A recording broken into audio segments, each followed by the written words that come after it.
அடிக்கடி சளி பிடிக்குதுன்னா உங்களுக்கு இம்யூனிட்டி குறையா இருக்குன்னு அர்த்தம். இம்யூனிட்டி கூட்டுறது எப்படி?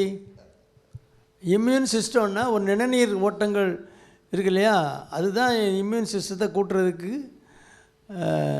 அதை ஹெல்த்தியாக வைக்கணும். ஹெல்த்தியாக வைக்கணும்னா என்ன பண்ணணும்? நடக்கணும்.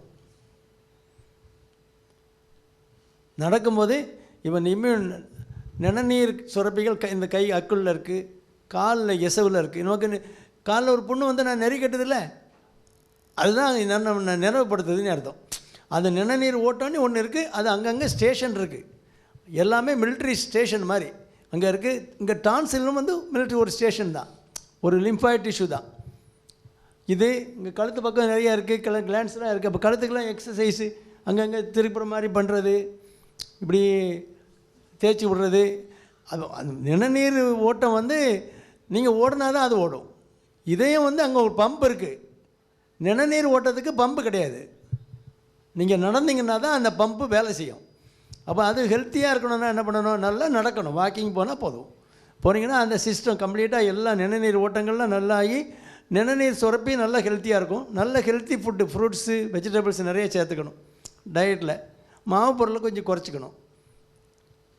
நல்ல தூக்கம், 7 மணி நேரம் நல்லா தூங்குற மாதிரி பார்த்துக்கணும். நல்லா பீஸ்ஃபுல்லாக ரெஸ்ட்டு. அப்போ அந்த சிஸ்டம் எல்லாமே நல்லா நார்மலாக இருக்கும். டென்ஷன் இல்லாமல் லைஃப் கொண்டு போகிற மாதிரி ஏதாவது ஒரு ஹாபி வச்சுக்கணும்.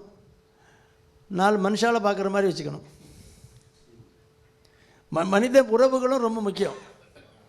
மனுஷனை பார்க்கணும். இப்போ நான் வந்து எதுக்காக வேண்டி நான் வெளியில் வரேன்? மனுஷனை பார்க்குறது. அங்கே நோயாளி தான் பார்ப்பேன்.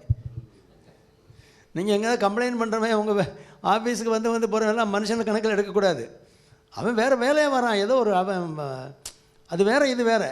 சாதாரண சிரித்து பேசுகிறதுக்கு, ஏதாவது மனசை ஷேர் பண்ணிக்கிறதுக்கு, அந்த மாதிரி ஃப்ரெண்ட்ஸு டெய்லி மீட் பண்ணுற மாதிரி அப்படி இருந்தால் உங்களுக்கு மென்டலி நீங்கள் நல்லா ஸ்டேபிளாக இருக்கீங்கன்னு அர்த்தம். ஃபிசிக்கலி மென்டலி ரெண்டாக ஸ்டேபிளாக இருந்தால் தான் இம்யூன் சிஸ்டமும் நல்லாயிருக்கும்.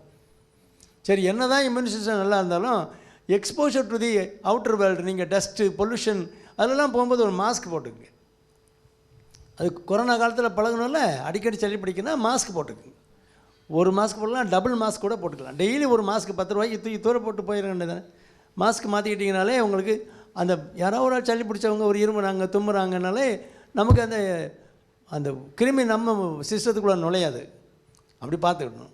ஃப்ரூட்ஸ், வெஜிடபிள்ஸ் நல்லா சாப்பிட்டு இம்யூன் சிஸ்டம் நல்லா வைக்கிறதுக்கு நல்லா நடந்தீங்கன்னா இவ்வளோ செய்தாலே போதும்.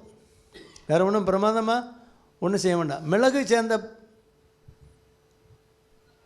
ப்ரிப்பரேஷன் எதாவது எடுத்துக்கலாம். மிளகு பால் அந்த மாதிரி எடுத்துக்கலாம். அது இம்யூன் சிஸ்டத்தை பூஸ்ட் பண்ணுறது தான் மிளகு. வேறு இதை விட வேறு ஒன்றும் பிரமாதமாக தேவையில்லை. உங்களுக்கு நீங்கள் அலர்ஜிக் இண்டிவிஜுவல், ஒரு அலர்ஜி வீசிங் வரக்கூடிய ஆள்னா அதுக்கு சில மாத்திரைகள் இருக்குது. டெய்லி ஒரு மாத்திரை போட்டு அந்த இம்யூன் சிஸ்டம் ஸ்டேபிளாக இல்லாமல் மாஸ்ட் செல்லை ஸ்டெபிலைஸ் பண்ணுற மாதிரி. மாஸ்ட் செல்லுங்கிறது தான் ஹிஸ்டமின்ங்கிற ஒரு திரவத்தை ரிலீஸ் பண்ணிவிடும். அதுதான் பிராங்கோஸ்பேசம், வீசிங், இழப்பு, தும்மல் இதுக்கெல்லாம் காரணம். அது அந்த ஹிஸ்டமின் ரிலீஸ் ஆச்சுன்னா உடனே மாஸ்ட் செல் டீக்ரேட் ஆகிரும். மாஸ்ட் செல் தான் அந்த மாஸ்ட் செல். நீங்கள் ஒரு தும்மல் மூக்கு போடும்போது உடனே ஒழுகுத சொட்டு சொட்டாக கடகடன்னு சாடுது. எங்கேருந்து வருது? அந்த மாஸ்ட் செல்லில் வந்து ஹிஸ்டமின் ரிலீஸ் ஆன உடனே இந்த செக்ரிட்டரி மோடெல்லாம் எல்லா சுரப்பிகளும் அந்த மூக்கில் உள்ள இதெல்லாம் தனியாக ஊற்ற ஆரம்பிச்சிடும். அதை ஸ்டெபிலைஸ் பண்ணுறதுக்கு, அது ஹிஸ்டமின் ரிலீஸ் ஆகாமல் கொஞ்சம் ஸ்டெபிலைஸ் பண்ணுறதுக்கு மாத்திரைகள் இருக்குது. அதை நைட்டு ஒரு மாத்திரை போட சொல்லுவாங்க, அலர்ஜி ரெஸ்பிரேட்டரி மெடிசனில் உள்ளவங்க.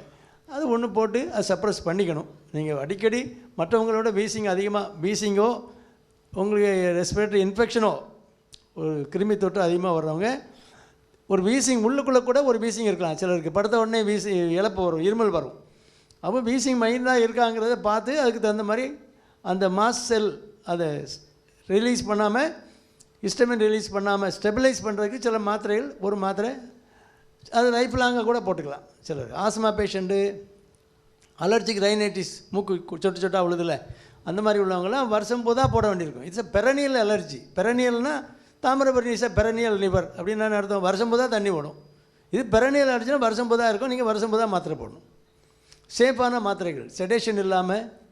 சில மாத்திரைகள் வந்து தூக்கமாக வரும், அந்த மாதிரி மாத்திரைகள் இல்லாமல் நான் செடேட்டிங்காக போட்டால் நீங்கள் வேலையும் பார்த்துக்கலாம், எல்லாம் செய்யலாம். அந்த மாதிரி சில ப்ரிகாஷன்ஸ் எடுத்துக்கிட்டோன்னா அடிக்கடி சளி பிடிக்காமல் பார்த்துக்கலாம்.